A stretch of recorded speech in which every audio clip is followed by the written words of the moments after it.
Communication term से क्या समझते हैं? बेसिकली कम्युनिकेशन का मतलब है शेयरिंग ऑफ थॉट्स, अपने विचारों को आदान प्रदान, एक दूसरे से शेयर करना, अपनी इमेजिनेशन को, हम जो सोचते हैं, कल्पनाएं करते हैं, उनको शेयर करना, आइडियाज हमारे दिमाग में आते हैं नए नए, उनको शेयर करना, अपने ओपिनियन, किसी विषय पर हमारे कुछ मत हो सकते हैं, उनको शेयर करना, अपनी भावनाओं को शेयर करना, मैसेजेस शेयर करना, हो सकता है मेरे व्यक्तिगत ना हो, किसी और के हो, वो भी हो सकता है, वो भी एक शेयरिंग, उसको शेयर करना या एक स्थान से दूसरे स्थान पे पहुंचाना, इंफॉर्मेशन को शेयर करना या अपनी समझ को, अंडरस्टैंडिंग को शेयर करना, आदि आदि बहुत सारी चीजों को का आदान प्रदान जो है एक दूसरे दो व्यक्तियों के बीच में या कुछ लोगों के बीच में, उसको हम कम्युनिकेशन कहते हैं या कह सकते हैं। आज लोग लेट आ रहे हैं थोड़ा काफी। तो basically why do we communicate? हम कम्युनिकेट क्यों करते हैं? टू हैव इंटरेक्शन, आपस में विचार विनिमय करने के लिए, इंटरेक्ट करने के लिए, ठीक है, डिस्कस करने के लिए। Association, to have an association, साथ देने के लिए, एक दूसरे का साथ बैठ सकें, साथ मिल सकें, इसके लिए भी कम्युनिकेट करते हैं। ये भी एक रीजन हो सकता है कम्युनिकेट करने का। Make someone understand our feelings और थॉट्स, हम ये चाहते हैं कि हमारी फीलिंग्स को, हमारे विचारों को दूसरा कोई समझ सके, हमारे कार्यों को कोई समझ सके। तो इस कारण से हम कम्युनिकेट करना पड़ता है, हमको करना होता है, मजबूरी हो जाती है। कम्युनिकेट नहीं करेंगे तो हो सकता है वो दूसरा आपकी बात को समझ ही ना पाए, तो इस वजह से भी कम्युनिकेट करते हैं।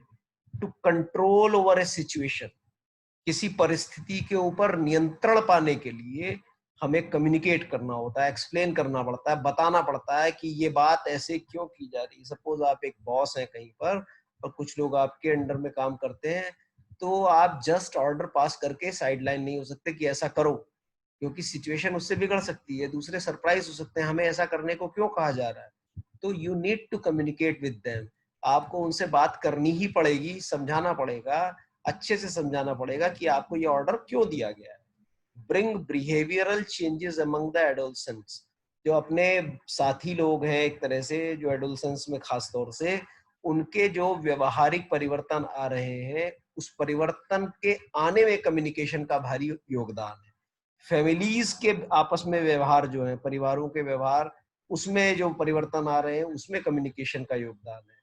कम्युनिटी, समाज में हम रहते हैं, समाज में आसपास कौन रह रहा है, किससे क्या व्यवहार रखना है, ये सब कम्युनिकेशन का पार्ट है।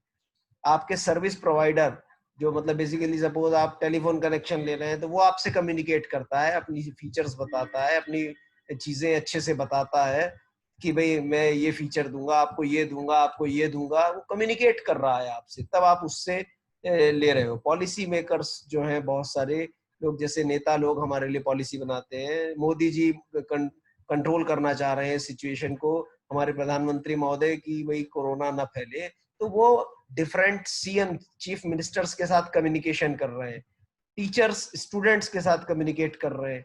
तो ये डिफरेंट रीजंस हो सकते हैं कम्युनिकेट करने के। डेफिनेशन क्या दी जाए कम्युनिकेशन की? कि communication is conveying A message, convey करना है, ओरली, मुंह से हो सकता है, वर्बली, शब्दों के माध्यम से हो सकता है, रिटन फॉर्म में हो सकता है, या किसी प्रतीकात्मक शैली में हो सकता है, या कोई और विधि भी हो सकती है जिसके आधार पर हम बेसिकली कन्वेइंग ए मैसेज, जो हमारे दिमाग में भावना है उसको दूसरे को कन्वे करना। Communication is the art of expressing and exchanging ideas, वो मैं पहले बता चुका हूँ। अपने आइडियाज को एक्सचेंज करना, एक्सप्रेस करना है, अपना अपनी भावनाएं व्यक्त करना है, दूसरे की भावनाएं जानना है, एक दूसरे को जानना पहचानना कम्युनिकेशन के माध्यम से ही हो सकता है। फीलिंग्स को समझना, एक दूसरे के थॉट्स को समझना, थ्रू, किस तरह से समझना? थ्रू जेस्चर्स, अपने हाव भाव से समझना है, बॉडी लैंग्वेज से समझना है, स्पीच से बोलकर समझना है या लिख कर समझना है। ये सब कम्युनिकेशन में ही आ जाएंगे बातें। अब कम्युनिकेशन प्रोसेस बेसिकली है क्या, इसमें एक सोर्स है या जो ओरिजिनेट कर रहा है मैसेज को वो सोर्स बोल सकते हैं या सेंडर बोल सकते हैं। एक मैसेज है जिसको हमें भेजना है, the message is the content और signal sent by the source to receiver. Source से रिसीवर को जो कंटेंट भेजा जा रहा है वो मैसेज है। It can be encoded, encoding could be included. मतलब एनकोडिंग का मतलब क्या है कि मेरे दिमाग में सपोज विचार है कि मुझे भूख लगी है। अब ये भूख लगी है ये बात मैं दूसरे को या अपने घर में अपने बड़ों को कैसे कहूँ कि मुझे भूख लगी है, तो मुझे उसको उस भाषा में उस शब्दों में व्यक्त करना पड़ेगा, जबकि विचार तो भूख का है।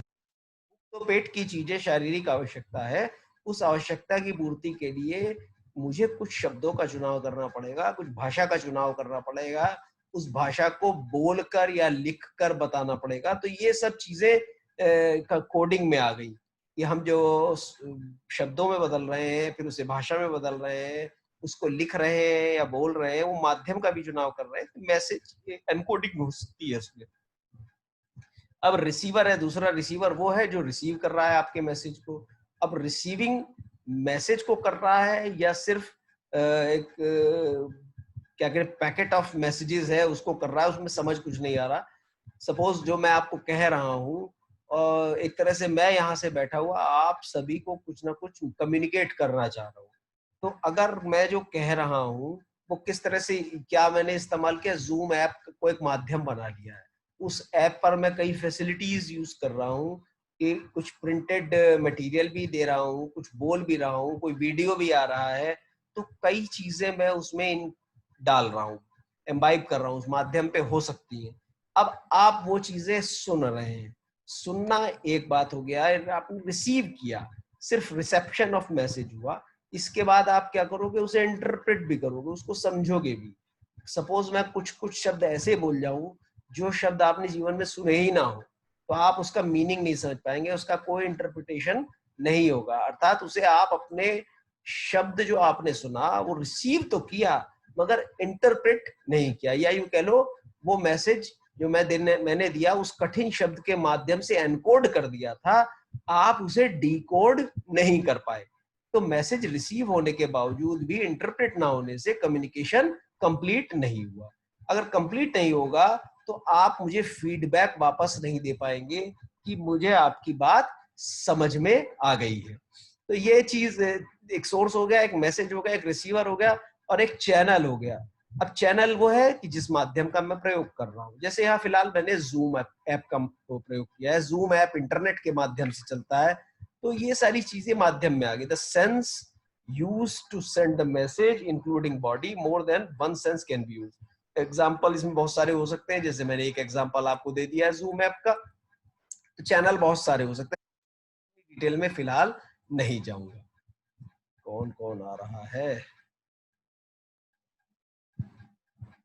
हाँ, तो कम्युनिकेशन प्रोसेस में कंटेक्स्ट भी है कि संदर्भ क्या है, टाइम क्या है, सिचुएशन क्या है, पेरेंट्स वर्सेस पेरेंट्स हैं या फ्रेंड्स हैं, मूवी में आप कर रहे हो, हॉल में हो या क्लासरूम में हो, इस पर भी माध्यम का प्रयोग, माध्यम क्या होगा। और कम्युनिकेशन प्रोसेस में ये सब चीजें भी, एनवायरनमेंट जो है ये भी एक तरह से बीच में आ जाएगी। क्यों आ जाएगी कि उसमें नॉइज भी एक फैक्टर हो जाएगा माध्यम में कि भाई, तो नॉइज क्या है, बेसिकली हिंड्रेंसेस है, एनीथिंग दैट हिंडर्स और इंटरफेयर्स विद द मैसेज। अब मैं मैसेज आपको दे रहा हूँ और अचानक बीच में कोई रिक्वेस्ट आ जाती है कि मुझे भी ज्वाइन करा लीजिए, या कोई बीच में बोलना शुरू कर देता है, तो ये कम्युनिकेशन के बीच में एक तरह से डिस्टरबेंस हो गई, नॉइज हो गई।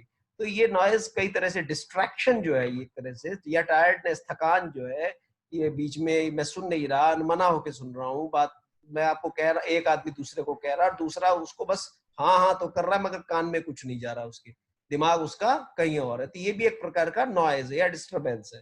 तो इस टाइप की चीजें कम्युनिकेशन प्रोसेस में हो सकती है। फीडबैक क्या है, बेसिकली रिएक्शन है लिसनर का, जो सुन रहा है वो वापस सोर्स को मतलब उल्टा कम्युनिकेट कर रहा है, रिवर्स कम्युनिकेट कर रहा है। दो लोगों ने रेज हैंड किया है, क्या वजह हो सकती है? अनम्यूट करता हूँ, क्या समस्या है? हाँ बोलिए, एनी प्रॉब्लम? किसी को कोई प्रॉब्लम है? हेलो,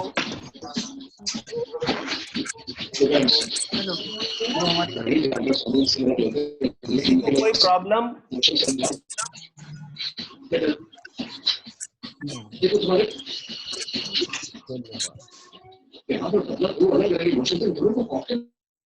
चलिए तो आगे बढ़ते हैं।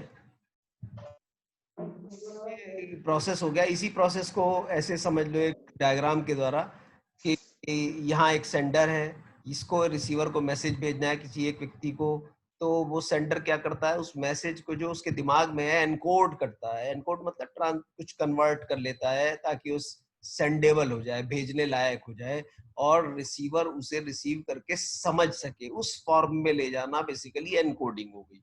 तो और उस मैसेज को हम किसी चैनल पर भेज सकते हैं। चैनल्स क्या हो सकते हैं? फेस टू फेस हो सकता है, ऑनलाइन हो सकता है, वीडियो कम्युनिकेशन हो सकता है, ईमेल हो सकता है, टेलीफोन हो सकता है, लेटर हो सकता है, स्पीच हो सकती है। डिफरेंट टाइप के चैनल्स होते हैं जिसके आधार तरीके से आप जिस माध्यम का प्रयोग करके भेज रहे हैं। अब रिसीवर उसको रिसीव करता है, और रिसीव करके क्या करता है? डिकोड करता है। डिकोड करने के बाद उसको, डिकोड करने का मतलब है उसको इंटरप्रेट करता है, समझ लेता है कि इसने क्या मैसेज मुझे भेजा है। अगर वो समझ नहीं पाया तो कम्युनिकेशन पूरा ब्रेक हो गया, फिर वो खत्म हो गया, यूजलेस कम्युनिकेशन हो गया। अगर समझ गया तो वो वापस कुछ फीडबैक तैयार करता है और एनकोड करके वो फीडबैक चैनल के माध्यम से वापस भी दे सकता है। तो this is a communication cycle, एक तरह की कम्युनिकेशन साइकिल है। ये सब टेक्निकल थोड़ी सी बात हो गई। अब हम आ जाते हैं थोड़ा कम्युनिकेशन की, क्यों हम कम्युनिकेशन पर इतना स्ट्रेस दे रहे हैं और इफेक्टिव कम्युनिकेशन क्या हो सकती है, इंपॉर्टेंस क्या है कम्युनिकेशन की, कॉस्ट ऑफ फेल्ड कम्युनिकेशन। अगर कम्युनिकेशन फेल हो जाए, अगर एक तरफ से दूसरी तरफ मैसेज सही से कम्युनिकेट कम्युनिकेट का मतलब है पूरी तरह से समझ ना आ जाए दूसरे को, तो क्या होगा? Loss of time. सपोज मैं आपको ये लेक्चर दे रहा हूँ, वन वे कम्युनिकेशन चल रहा है, फिलहाल आप लोगों के माइक म्यूट है, आप कोई फीडबैक भी नहीं दे पा रहे हैं, और जो मैं कह रहा हूँ आप ना तो सुन पाए, मतलब सुन पाए का मतलब you are unable to receive, फिर उसको मान लो सुन लिया तो समझ नहीं पाए, समझ नहीं पाए इसका मतलब you are unable to interpret, उसको डिकोड नहीं कर पाए।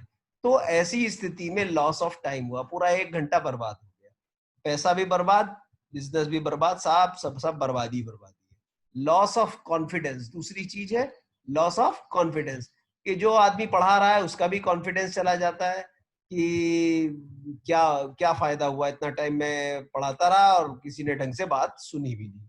और जो सुन रहा है उसको अगर समझ नहीं आया तो वो उसका भी क्या, मैं टाइम बर्बाद कर रहा हूँ, बिना बात क्लास में बैठ जाता हूँ, सिर्फ जस्ट अटेंडेंस के लिए बैठ जाता हूँ, और मुझे कुछ मिलता मिलाता तो है नहीं, पता नहीं क्या बोलते हैं, कुछ समझ में तो आता नहीं।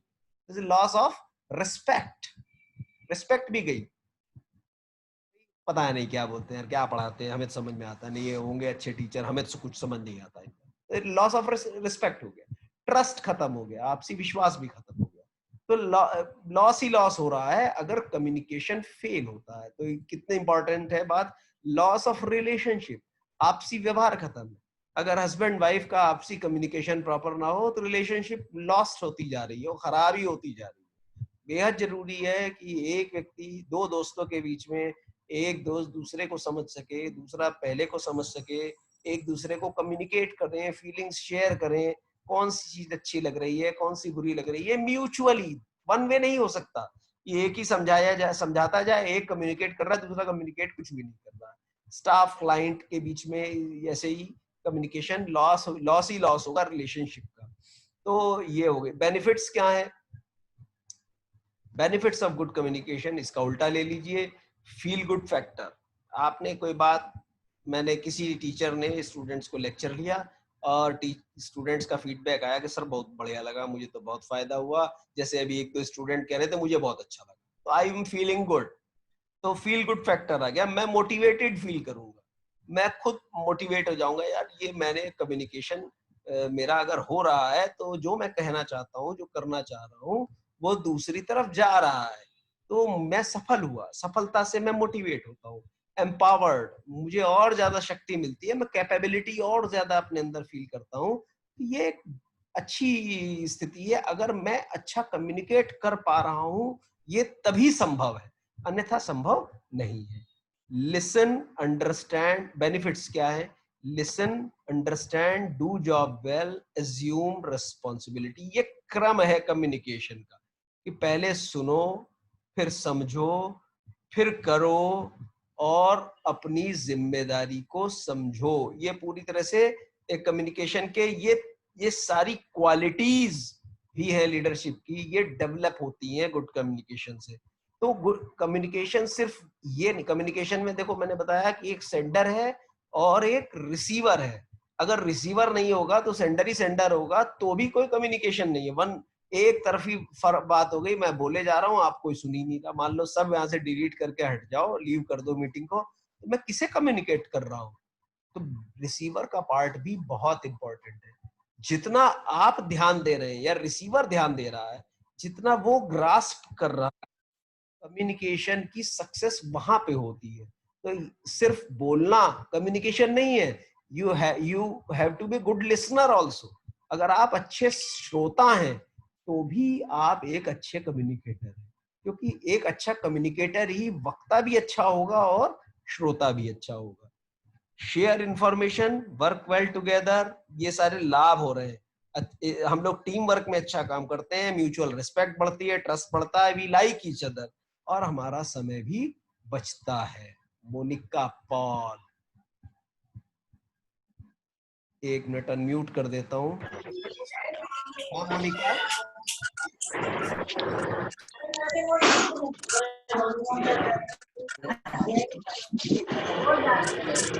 मोनिका ने हैंड रेज किया है प्लीज।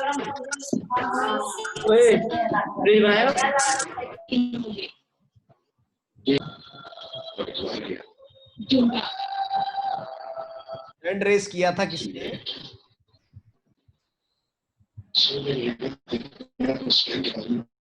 किसी ने नहीं? चलिए आगे बढ़ते हैं। ये इसका बेनिफिट हो गए गुड कम्युनिकेशन के। चलो लास्ट में लेंगे क्वेश्चंस। अगर किसी को कोई पॉइंट है तो कोशिश करेंगे कि लास्ट में थोड़ा लें। लेवल्स ऑफ कम्युनिकेशन, कम्युनिकेशन के स्तर क्या क्या हो सकते हैं? पहला हो सकता है इंट्रापर्सनल। इंट्रापर्सनल मतलब पूर्णतः आंतरिक, अपने से ही बात करना, विद इन आवर सेल्फ, अपने अंदर ही, सेल्फ टॉक, अपने से बात करना। डे ड्रीमिंग, दिन में सपने देखना, मन ही मन बात किए जा रहे हैं, इमेजिनेशन कर रहे हैं, तो ये इंट्रापर्सनल कम्युनिकेशन है। कोई कह सकता है कि ये कम्युनिकेशन, ये क्या मजाक है, ये अपने से बात करना कौन सा कम्युनिकेशन है? नो, मैं ही श्रोता हूं, मैं ही वक्ता हूं।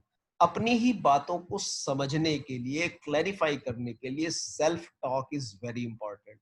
You become your own critic.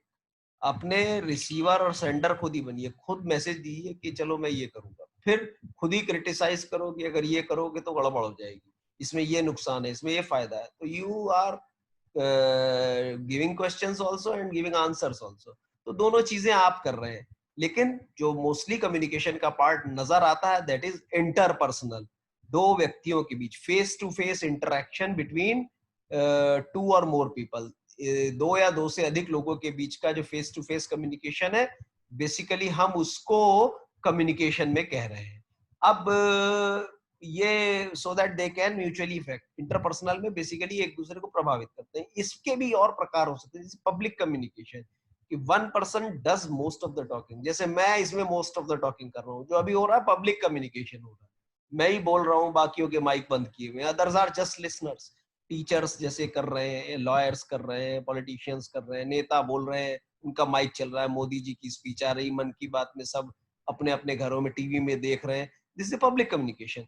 इसी को हम और ज्यादा बड़ा कर दें तो mass media communication, advertisement. Advertisement में तो कोई आमने सामने है ही नहीं, कोई टॉक ही नहीं हो रही है, बेसिकली एक एक तरफ से छाप दिया और वो अखबारों में निकल गया, तो कंपनी ने छप और दुनिया में बट गया। कोई फीडबैक नहीं आ रहा है आपस में, डायरेक्ट उस टाइम कोई फीडबैक नहीं मिल रहा, बाद में उसके इफेक्ट्स बताते हैं कि हमारा एडवर्टाइजमेंट सक्सेसफुल था या नहीं था। तो ये मास कम्युनिकेशन कह सकते हैं इसको, public communication, interpersonal communication 1 to 1 या 1 to more हो सकता है। तो ये चीजें टाइप ऑफ कम्युनिकेशन है। मोस्टली इसमें इंट्रापर्सनल और इंटरपर्सनल दो मुख्य है जो कम्युनिकेशन, इफेक्टिव कम्युनिकेशन की जिसमें बात की जा रही है। बाकी वो आगे वाले भी इंपॉर्टेंट है, वो भी एक इंपॉर्टेंट फैक्टर है। अब इंटरपर्सनल जो दो व्यक्तियों के बीच में हो रहा है, लीडरशिप क्वालिटी के नजरिए से ये इंपॉर्टेंट है। इसमें 3 फैक्टर है। एक ओरल है, शब्दों के माध्यम से बोलकर, दूसरा रिटन कम्युनिकेशन, ये भी इंपॉर्टेंट है, और तीसरा बॉडी लैंग्वेज। अब ये देखो, रिटन और ओरल के बीच में ये गियर आपस में इन दोनों को जोड़ने के लिए जरूरी है कि body language must be very much important. मतलब ये है कि जो आप बोल रहे हैं वो आपकी बॉडी लैंग्वेज भी एक्सप्रेस करे। मतलब सपोज कोई आदमी कहे कि पाकिस्तान के ऊपर हमला कर दो, और बिल्कुल मरी हुई आवाज में कहे, तो क्या हमला कर दो, तू तो खुद ही मरा जा रहा है। तो ये बॉडी लैंग्वेज कुछ और बोल रही है, शब्द कुछ और बोल रहे हैं, कोई तालमेल नहीं बैठ रहा। तो ये बड़ी इंपॉर्टेंट है। ऐसे ही रिटन कम्युनिकेशन में भी बॉडी लैंग्वेज इंपॉर्टेंट है। तो ये इंपॉर्टेंट चीज है जो जिसको हम बॉडी लैंग्वेज कह रहे हैं।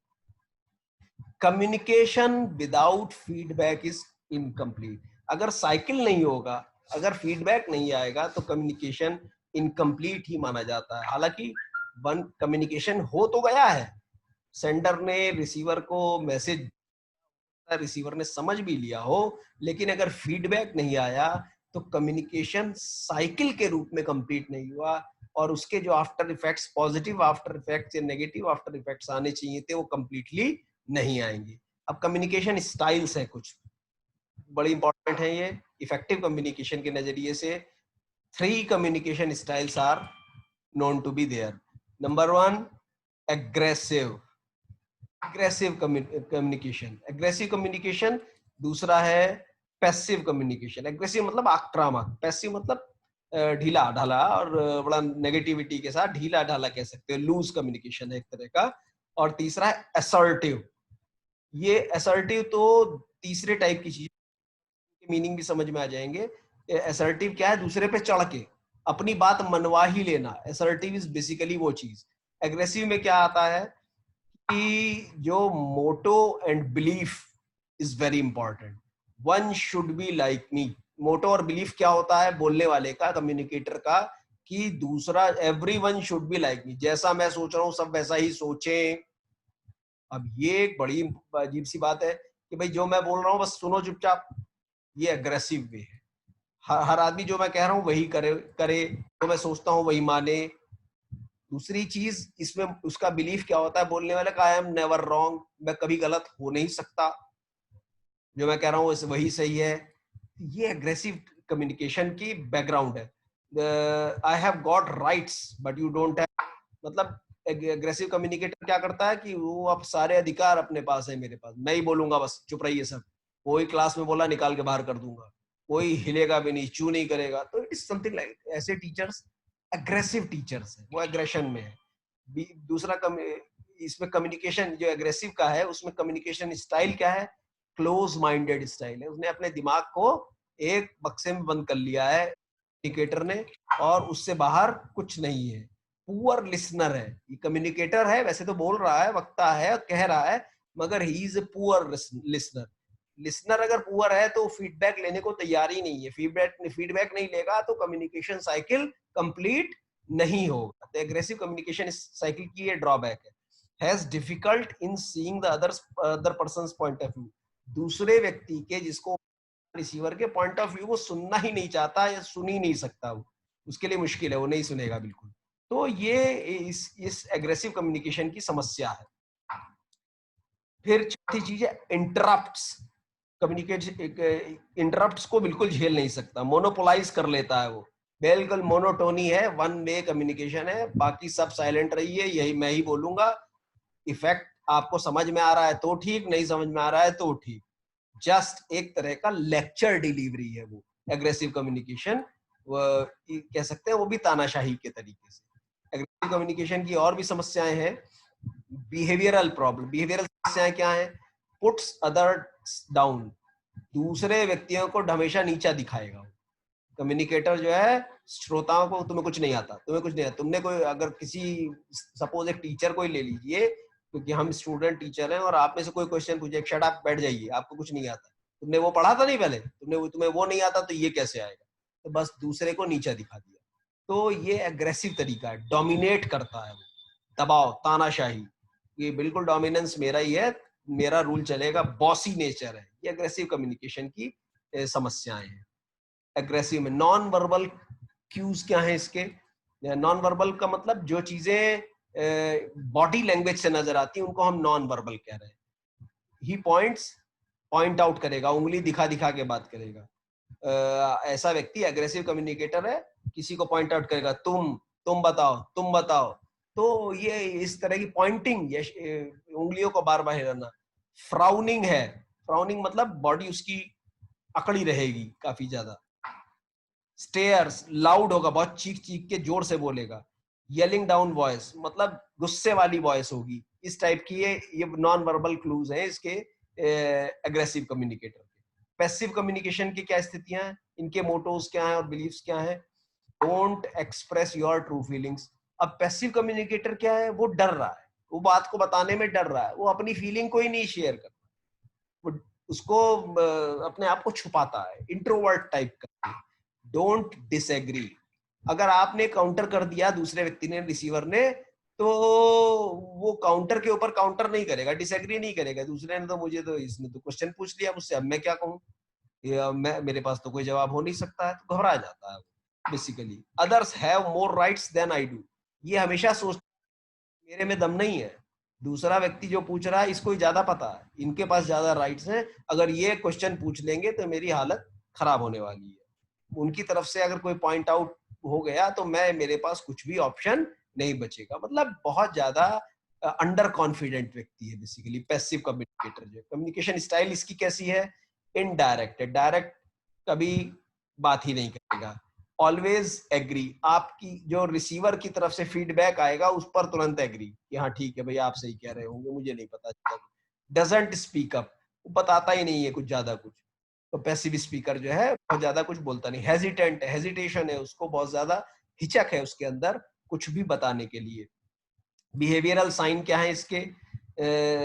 बहुत गहरी गहरी सांस बार बार लेगा, घबराया सा रहेगा। Has difficulty in implementing plan. जो पैसिव कम्युनिकेटर है उसको हमेशा प्लानिंग करना और उसके इम्प्लीमेंटेशन में, अपनी बात को करवाने में समस्या आएगी। नेक्स्ट है नॉन वर्बल क्यूज क्या है इसके?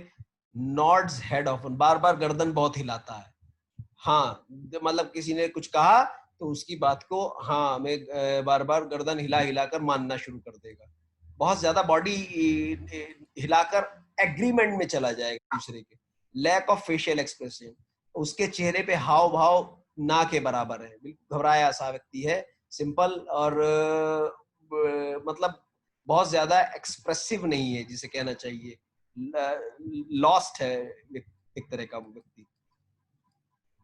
डाउन कास्ट आईज, हमेशा आंखें नीचे करके बात करता है पैसिव कम्युनिकेटर, क्योंकि आंख में आंख डाल के बात नहीं कर पाता है, घबराता है। असर्टिव, तीसरा जो सबसे अच्छा कम्युनिकेटर माना जाता है वो असर्टिव माना जाता है। उसके मोटोज क्या है? बिलीव्स सेल्फ, अपने आप पर पूरा विश्वास, एंड अदर्स आर वैल्यूएबल, और दूसरा ये भी मानता है कि अपने पे तो पूरा विश्वास है लेकिन दूसरा जो कह रहा है उसकी भी सुनो। They are also having some valuable ideas, उनकी तरफ से भी कुछ अच्छी बात आ सकती है। तो ऐसा इतना बिलीफ अपने पे नहीं है कि भाई सब कुछ मैं सही कह रहा हूँ, मैं तो सही कह ही रहा हूँ, मुझे पता है, लेकिन दूसरा जो कह रहा है इसमें भी कोई काम की बात हो सकती है। ये भी सोचता है कि I have rights so do others, जितने मुझे हक है कम्युनिकेशन में, आपसी संबंधों में बात कहने का हक है, दूसरा उसी तरह से दूसरे को भी हक है। कम्युनिकेशन स्टाइल क्या इफेक्टिव है? ये आपकी assertive communication style is basically effective communication style. इसमें ही इज एक्टिव लिसनर, वो स्पीकर तो है ही, एक्टिव बोलता है खूब, लेकिन एक्टिव लिसनर भी है।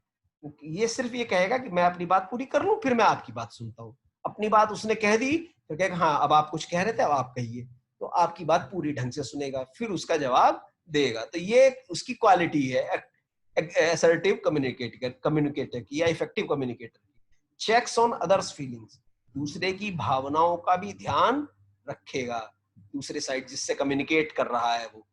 ये आप सबको असर्टिव कम्युनिकेटर बनना है, सबको, हम सबको बनना चाहिए। बिहेवियरल साइंस क्या है? एक्शन ओरिएंटेड है कि चलो हम डिस्कशन तो कर रहे हैं, लेकिन इस सपोज दो व्यक्ति आपस में कम्युनिकेट कर रहे हैं, किसी मुद्दे पर वाद विवाद बहस हो रही है, तो असर्टिव कम्युनिकेटर क्या कहेगा, ठीक है आपने जो कहा ये बात भी ठीक है, मगर फिलहाल हमारे काम का इसके इस बात से कोई खास संबंध नहीं है, चलो हम अपने काम पे फोकस करें। तो काम की बात ये है कि आपने जो इतना पोर्शन हम अब इसको लगा लेते हैं, और जो इतना मैं कह रहा हूँ ये इसको यूज कर लेते हैं, तो दोनों मिला जुला के हम, मतलब बेसिकली क्या उसका टारगेट है? वर्क ओरिएंटेड है, रिजल्ट ओरिएंटेड है, कि वो रिजल्ट कहाँ से आएंगे, बजाय इसके कि हम बहुत ज्यादा आर्गुमेंट में पड़े और डिस्कशंस में बहुत सारी बातें होंगी जो मीनिंगलेस भी होंगी।